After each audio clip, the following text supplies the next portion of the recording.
दोस्तों, नांदेड़ में एक लड़की ने एक लाश के साथ शादी की।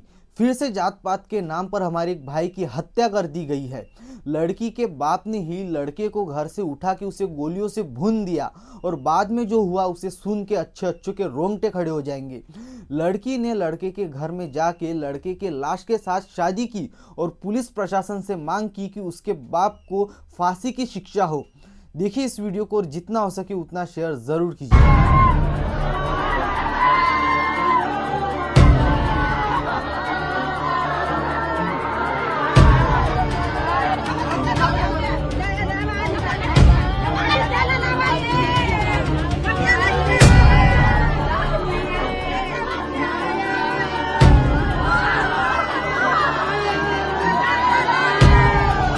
दोस्तों, इस वीडियो को जितना हो सके उतना शेयर कीजिए ताकि इस लड़की को न्याय मिल सके और इस तरीके की मानसिकता को जवाब मिल सके।